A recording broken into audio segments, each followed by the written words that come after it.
ప్రయత్నం చేస్తున్నావు. Can we expect Adityanath Das తెలంగాణకు మేలు చేస్తాడా? ఆయన ఆంధ్రప్రదేశ్కు 10 ఏళ్ళు జలవనరుల శాఖ కార్యదర్శి, ఆంధ్రప్రదేశ్ చీఫ్ సెక్రటరీ, తెలంగాణ ప్రాజెక్టులకు వ్యతిరేకంగా 100 ఉత్తరాలు రాసిన వ్యక్తి, తెలంగాణ ప్రాజెక్టులను అడుగడుగున అడ్డుకున్న వ్యక్తి. అటువంటి వ్యక్తిని అసలు సలహాదారుడు పెట్టుడైంది. ఈ గోదావరి బనకచెర్ల కమిటీ వేసుడే తప్పు. ఆ కమిటీకి ఆదిత్యనాథ్ దాస్ను చైర్మన్గా పెట్టడం అంటేనే నువ్వు తెలంగాణ ద్రోహివి. బట్టబయలైపోయింది నీ దొంగతనం. అంటే ఇన్ని అబద్ధాలా?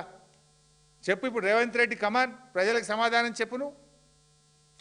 ఇలా ఆంధ్ర ఏజెంట్ ఆదిత్యనాథ్ దాస్ను చైర్మన్గా పెడతావా నువ్వు? ఇది ద్రోహం కాదా? ఇది తెలంగాణ ప్రజలను దగా చేయడం కాదా? ఇది ఆంధ్రాకు దాసోహం కాదా? ఇంకా జోక్ చెప్పాలి మీకు. సుప్రీంకోర్టులో కేసు వేసినామంటారు. ఎప్పుడు వేసిండ్రు కేసు? సుప్రీంకోర్టులో కేసు ఎప్పుడు వేసింది తెలుసా బైసాబ్? ఇది గోదావరి నల్లమల్ల సాగర్కు టెండర్. గోదావరి నల్లమల్ల సాగర్ ప్రాజెక్టుకు ఆంధ్రప్రదేశ్ ప్రభుత్వం పిలిచిన టెండర్. ఈ టెండర్లు bid submission closing, tender last date 11 December 2025. Godavari Nallamala సాగర్కు టెండర్ పిలిచింది Andhra Pradesh. Tender last date 11th December. ఈయన కోర్టుకు ఎప్పుడు పోయింది తెలుసా బైసప్? మంచిగా అదంతా అయిపోవాలి కదా. 16 డిసెంబర్కు కోర్టుకు పోయిండు. అంటే టెండర్ అయిపోయేదాకా, బిడ్లు అయిపోయేదాకా 16 డిసెంబర్కు కోర్టుకు పోయిండు.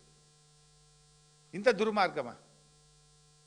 ఇక్కడ ఇంపార్టెంట్ పాయింట్ ఏంటంటే 16 డిసెంబర్కేమో కోర్టుకు పోయిండు, 23 డిసెంబర్కేమో కమిటీ వేస్తూ ఉత్తరం రాసిండు.